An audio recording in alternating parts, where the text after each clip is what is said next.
Okay, एक बार quickly अपने format revise कर लेते हैं। तो देखो यहाँ पे भी हमें क्या क्या बनाना है। तो यहाँ पे भी हमें बैलेंस शीट बनाना है, पीएनएल बनाना है, एंड देन उसके बाद statement of change in equity हमारा आता है। तो वो एक अलग से पॉइंट है बैलेंस शीट के अंदर, तो वो याद रखना है। ठीक है, फॉर्मेट क्योंकि इंडेक्स वाला है तो एक बार रिवाइज कर लेते हैं फटाफट। तो ये कहाँ पे कवर है, डिवीजन 2 में कवर है, शेड्यूल 3 के। यहाँ पे देखो सबसे पहले क्या आता है, असेट आता है। उसमें हम लाइबिलिटी दिखाते थे, यहाँ पे हम असेट दिखाते हैं। Asset again classify into 2 parts, एक है नॉन करेंट असेट्स, एक है current asset. Non current assets then again bifurcated into 10 parts. सबसे पहले क्या दिखाने जाओगे, पीपी दिखाने जाओगे, प्रॉपर्टी प्लांट एंड इक्विपमेंट। फिर अगर वो वर्क इन प्रोग्रेस में है तो वो दिखाओगे। तो 2 चीज़ें हो गई। देन उसके बाद आता है आपका इन्वेस्टमेंट प्रॉपर्टी, इन्वेस्टमेंट प्रॉपर्टी हो गया। देन उसके बाद आता है आपका गुडविल, गुडविल के अलावा बाकी इंटेंजिबल असेट्स आ सकती हैं, तो अदर इंटेंजिबल असेट्स, और वो उसमें फिर अंडर डेवलपमेंट वाली असेट आ सकती है, तो वो हो गया। तो सबसे पहले पीपी अंडर डेवलपमेंट, उसके बाद आ गया आपका इन्वेस्टमेंट, उसके बाद आ गया गुडविल, गुडविल के बाद अदर असेट, अदर के बाद वो अंडर डेवलपमेंट। डन, ये हो गया पूरा पोर्शन। फिर उसके बाद दिखाना है बायोलॉजिकल असेट। ठीक है, उसके बाद बियरर प्लांट के अलावा वाली, क्योंकि बियरर वाली तो अपने प्रॉपर पीपी में कवर हो गई ना, इसके लिए। देन उसके बाद आता है फाइनेंशियल असेट। फाइनेंशियल असेट में सब कुछ आ जाएगा, इन्वेस्टमेंट, ट्रेड रिसीवेबल्स, लोन्स और अदर्स। ठीक है, उसके बाद देखा होगा deferred tax asset and then other non current assets. ये हमारा हो गया नॉन करेंट का पार्ट। देन उसके बाद आता है current assets. Current assets divide into 4 part, inventory, financial asset, current tax asset, and then उसके बाद हमारा अदर अगर कुछ है तो वो करेंट असेट्स वो आ जाएंगे, और नॉन करेंट करेंट को टोटल मारोगे, टोटल असेट आ जाएगा। ठीक है, then we will move to equities and liability वाला पोर्शन। तो टोटल 3 पार्ट में डिवाइडेड है। सबसे पहले इक्विटीज़ एंड देन लाइबिलिटी अपने 2 पार्ट में डिवाइडेड हो जाएगा, non current and current. Liabilities में क्या दिखाते हैं, तो 2 चीज़ें दिखाते हैं। एक दिखाते हैं अपने इक्विटी शेयर कैपिटल, एक दिखाते हैं अपना other equity. Equity share capital and other equity 1 minute में बात करते हैं इसके बारे में। फिर उसके बाद आता है liabilities. Liability portion is divided into 4 part, financial liability, provisions, उसके बाद deferred tax and then other non current liability. ठीक है, फाइनेंशियल में क्या क्या आएगा, तो वही बोरोइंग आ गया, लीज आ गया, ट्रेड पेबल्स आ गए जो कि ज़्यादा टाइम पीरियड के लिए ड्यू है, वो सारी चीज़ें।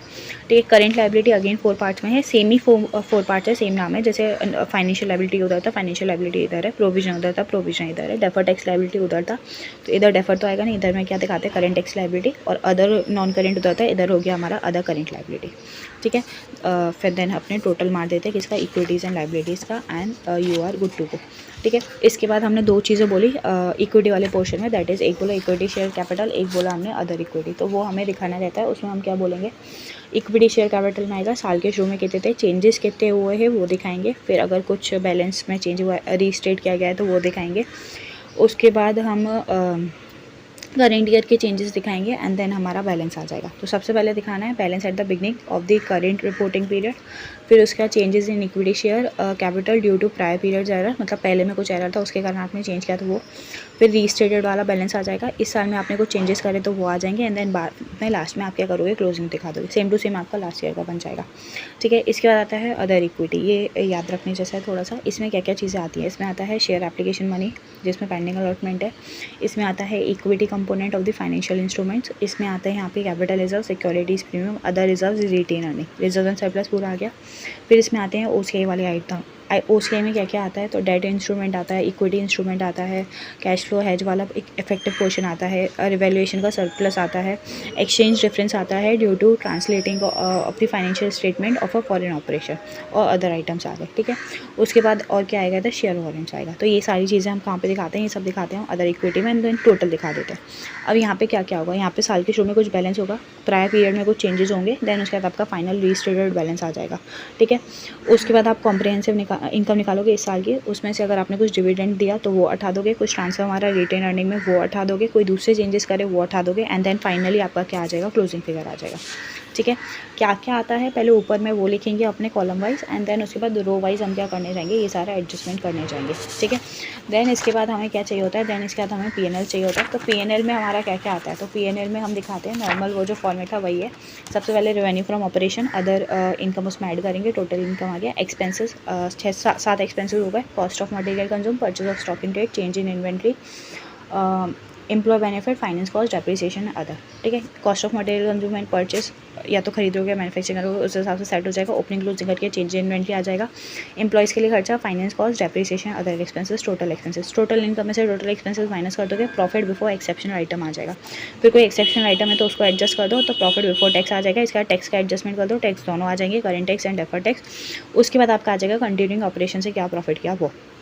इसके बाद अपने दिखाएंगे डिसकंटिन्यूइंग ऑपरेशन का प्रॉफिट, खाली प्रॉफिट दिखाना है, बाकी चीज़ें नहीं दिखानी जानी है, आपने इन्हें ऑलरेडी देखा हुआ है। देन उसके बाद उसका टैक्स एक्सपेंस दिखाना है। देन फाइनल आपका प्रॉफिट आ जाएगा फ्रॉम डिसकंटिन्यूइंग ऑपरेशन। फिर दोनों को टोटल मार दोगे, कंटिन्यूइंग एंड डिसकंटिन्यूइंग वाला आपका आ जाएगा यहाँ पे final profit for the period. इसके बाद आपको दिखाने जाना है अदर कॉम्प्रिहेंसिव इनकम, ठीक है, जो दो तरीके की यहाँ पे इनकम होगी बेसिकली, एक जो क्लासीफाई हो जाएगी और एक वो जो क्लासीफाई नहीं होती है, आर और एन आर वाली, ठीक है। जो क्लासीफाई हो जाएगी, नहीं क्लासीफाई हो जाएगी, वो दिखाओगे, एज वेल एज साथ के साथ उनका क्या दिखाओगे, टैक्स इफेक्ट दिखाओगे। देन उसके बाद आप टोटल मारोगे कि भाई मेरा total comprehensive income for the period कितना बना, ठीक है। इसमें दोनों चीज़ें आ जाएंगी, और नॉर्मल वाला प्रॉफिट भी और ये भी।